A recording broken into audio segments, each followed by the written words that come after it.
안녕들 하십니까?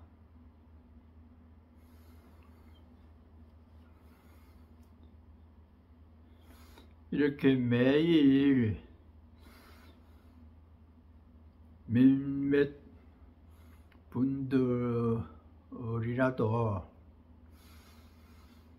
화면을 쳐다보고 웃기도 하고 또 좋은 생각을 내기도 하는 분들이 있다 보니까 이런 형태가 지속이 되는 것 같습니다. 만일에 보고 듣는 이가 없다고 하면은 싱거워서도 계속 못 하겠지요. 몇 분이라도 들어주시는 분들에게 함께 함에 대해서 흐뭇하게 생각을 합니다. 이곳 시드니 블루마운틴이라고 하는 제가 혼자 기거하고 있는 이곳은 지금이 영상 6도입니다. 한국은 장마 뒤에 너희가 와서 35, 6도 많이 덥다고 하는데 여기는 이렇게 누비를 걸치고 목도리를 하고 여러분과 함께 만나고 있습니다. 이 시간에는 무건에 대해서 말씀을 드리고자 합니다. 본인이 여러 해를 왔다 갔다 참선한다고 기웃기웃 이곳저곳을 다니다가 또 인연이 돼서 통도사 서운함에 5년을 있게 된 때가 있었습니다. 거기에서 나오게 되면서 우리 후배 스님 둘이가 기림사 부감이라고 하는 곳에서 6년 무건을 하려고 한다. 그런 소문이 들렸어요. 왜 기림사인가? 그 스님들과 같이 통도사 강원을 나온 승려가 기림사 주지스님 시봉이었는데 그이가 당신들 둘이 부감에서 무건정진을 하면은 내가 시중을 잘 들겠노라 큰절에 있으면서 그런 이사를 전달을 받았대요. 그래가지고 그 두 사람은 먼저 거기에 가서 공부를 시작을 하는 준비를 하고 있었고 나는 조금 뒤에 그분들과 함께 합류를 해서 6년간 무건을 하면서 정진을 하게 되었어요. 처음에 6년간 무건 나에게 가능할까? 또 왜 그런 생각을 했을까? 가만히 생각을 해보면은 첫째 때에 공부를 하고 조금 안정이 돼서 살만하면은 3개월을 또 해제 때 여기저기 돌아다니고 책도 보고 이렇게 하다가 보니까 공부가 진전이 없고 시계추처럼 왔다가 갔다가 거의 제자리 걸음을 하는 것 같은 불만이 있었어요. 그러던 중에 한 장소에서 출입을 않고 중점적으로 집중적으로 참선을 한다고 해서 조금 관심이 있었고, 또 그렇게 하려는 내면의 의식을 찬찬히 들여다보니까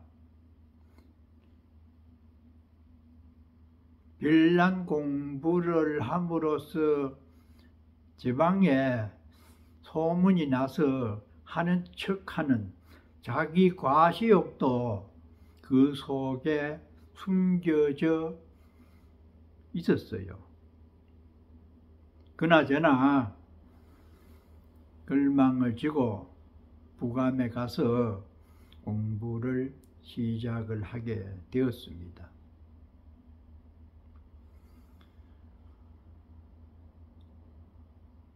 처음에는 고향을 부감에서 해먹다가 얼마 뒤에는 번거로워서 큰절에 가서 고향을 하도록 배려를 받아서 이 번거로움이 줄어들었어요. 참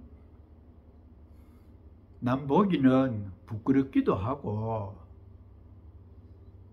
뭐 이런 태도였지만은 나름대로 집중적으로 공부를 해봤으면 하는 마음이 있어서 그렇게 됐어요. 참 사람이 이 소통을 하면서 살게 되어 있는 이 동물인데, 대화를 단절하고 거래도 없이 한 곳에서 장시간 산다는 것이 참 어떻게 보면은 어려운 일이기도 하고 무모한 삶의 태도 중에 하나님 같은 느낌을 받았어요. 그래서 들어 아는 도반들이 와서 집어치워라, 뭐 그런 공부를 한다고 그러냐고 그런 핀잔도 들었습니다. 부처님께서도 이 고행이라든지 단식이나 이런 이상한 등의 공부를 만류했잖아요. 평소 여러 사람들이 수행하는 그런 환경에서 평범함에서 수행을 해야 되지, 별난 어떤 모습으로 하지 말라. 부처님께서도 고행을 해가지고 상당한 수준에 이르렀지만은 그것이 참 진리를 얻는 데는 좋지 못하다고 하고 그곳에서 뛰쳐 나왔잖아요. 그러나 중국, 한국으로 선불교가 들어오면서 무건이다, 단식이다, 뭐 또는 이상한 그런 어떤 행위들로 인해서 수행을 하는 그런 전통이 중국에서부터 있다가 보니까 한국 스님들도 들어 흉내를 내고 그렇게 되었죠. 그래서 출입을 않고 하루 8시간씩 홀가분하게 6년을 수행을 해야 되니까 시간을 많이 짜지 않았습니다.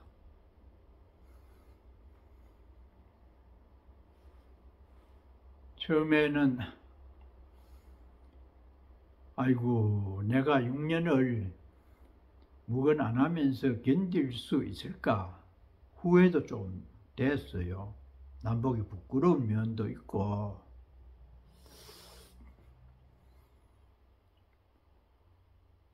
그래서 1년이 지나고 2년쯤 지나니까 마음이 좀 덜 깝깝하고 편안해져 갔습니다. 사람과 사람이 만나서 은어라고 하는 그런 어떤 소통의 길이 막히다 보니까 좀 어떨 때는 불편했지만은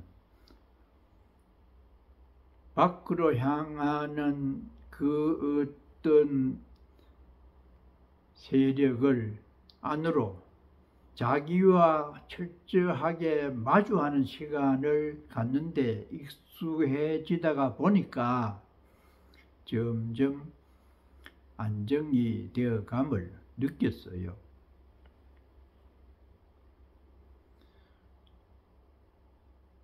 그런데 문제는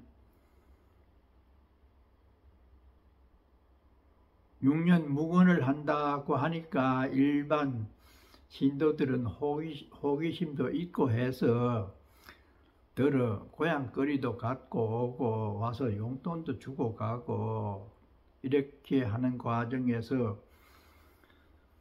글씨를 써서 이견을 교환하는 그런 일이 있었는데 그것이 아주 잘못되었다고 하는 것을 나중에야 느꼈습니다.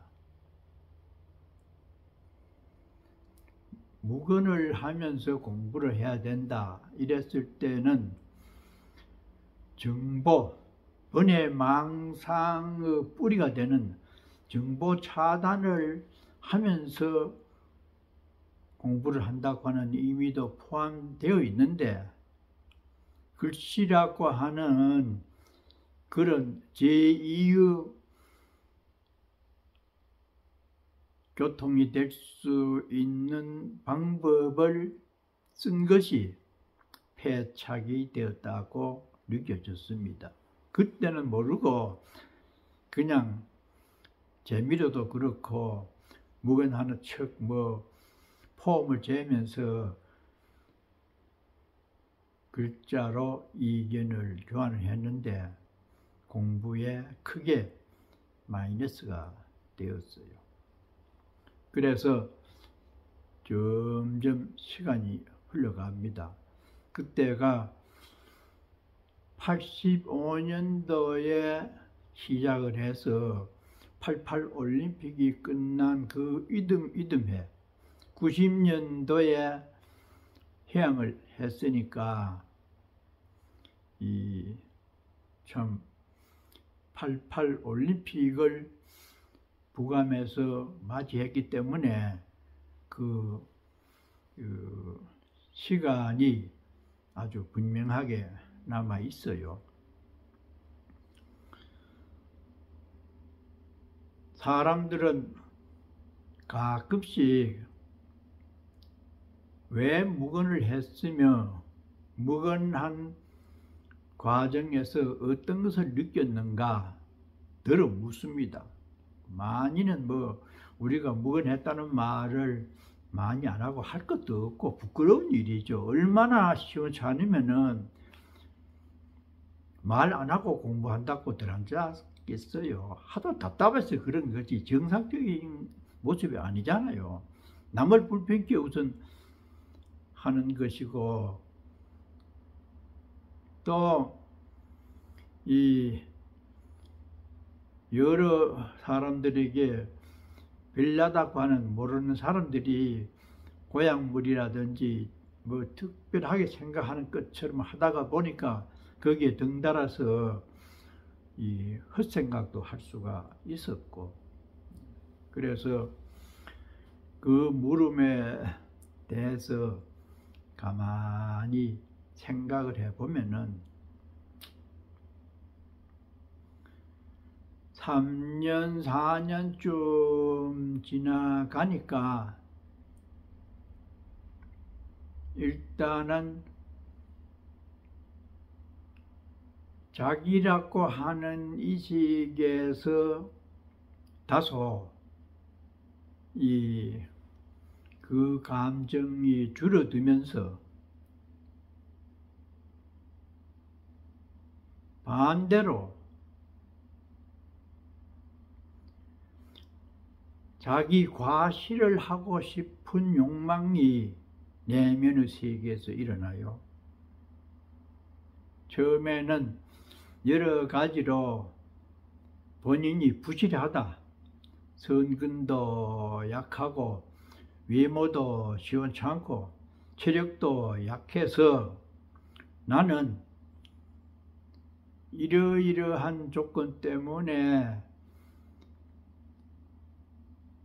부실하다고 하는 생각에 사로잡혀서 시작을 했는데, 외부와 정보가 단절이 되고 사람과 대화 나누는 것도 줄어들다가 보니까 안으로 화두를 통해서 집중이 되면서 자신감이 슬슬 생기기 시작을 했어요. 그래서 이 말을 줄이고 만남이 적어지는 것이 그 과정에서 여러 가지를 대화를 나누고 망상이 생길 수 있는 그런 어떤 거래이기 때문에 일단은 그런 데를 탈피하는 것이 안정을 위해서는 상당히 도움이 된다, 그렇게 생각이 들더라고요. 그러면서 자기라고 하는 외형적인 것이나 조건의 의식에서 벗어나면서 일념이 되니까 체력이 좋아지고 그 속에서 인정받고 싶은 내면의 생각이 일어나요. 그것을 우리 불교에서는 자기 과시적 칠식의 작용이라고 하잖아요. 우리는 보통 안입이 설신 이 육식으로 살아가잖아요. 그것은 보고 듣는 과정에서 분별, 판단, 정진을 하는 입장에서는 망상이라고 하지만은 살아가는 데는 필수 불가결한 요소고 그것이야말로 바로 살아가는 현상이죠.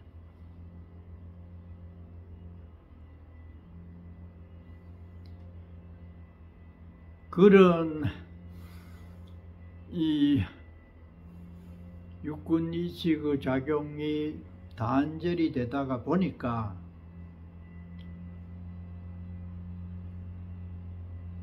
그 이식을 바치고 있는 자기라고 하는 이식이 강하게 일어나요.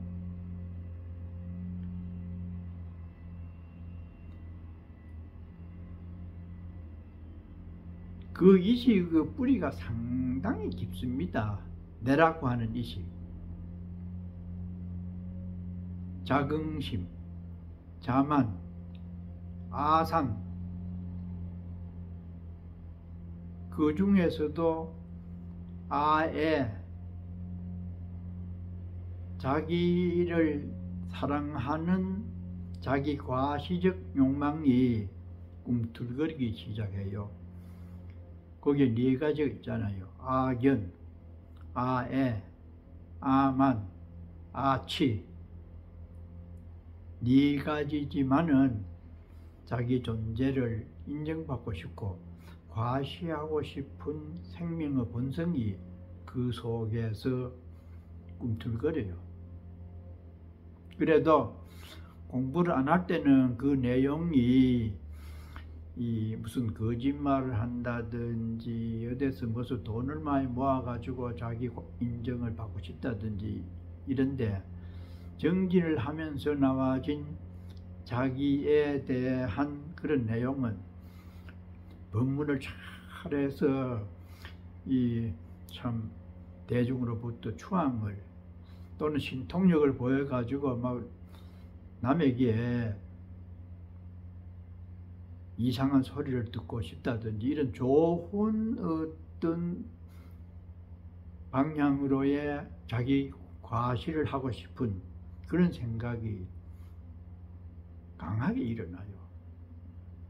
그것이 그래서 금강경에서도 자기라고 하는 이식에서 벗어나고 그 생각에서 무심해야 된다고 하는 그 중간 단계의 공부를 많이 강조를 하잖아요. 그것이 우리 생명을 바치고 있는 자기 존재, 자신을 인정받으려고 하는 이식이 그 중간 단계에서 일어나요. 그래 4, 5년이 지나는데 가만히 생각을 해보니까 내가 할 수 있는 공부의 한계 비슷한 게 느껴졌어요. 거기에서 더 화두일념이 돼서 자기 인정받고 싶어 하는 이식의 심층, 그걸 팔식이라고 하잖아요. 무의식 세계까지 화두일념이 영향을 미쳐서 마음 깊은 곳에서 있어지는 자기라고 하는 거기에서도 영향을 안 받고 무의식도 작동을 못하도록 하게 되는 깊은 산매력이 있어야 거기에서 큰 깨달음이 올 것이다, 이렇게 이리적으로 생각은 하는데 그까지 도달하기로는 체력이 약하고 전생에 선근이 없어서 하나를 이루고자 하는 강력한 의지가 부실하고 또 사회적 여러 가지 인간이 하고자 하는 오용락 등등의 경험을 통해서 그것이 참으로 가치가 없다는 것을 절실하게 느끼지 못하고 은근히 그런 마음을 가슴속에 갖고 있으면서 그것을 향유하지 않는 것처럼 마음이 이층 구조로 되어 있는 것을 바라보게 됩니다. 역대 선지식 스님들이 화두 참선을 해서 견성하신 분들의 경우를 보면은 나와는 다른 이지가 강화가 돼 있었고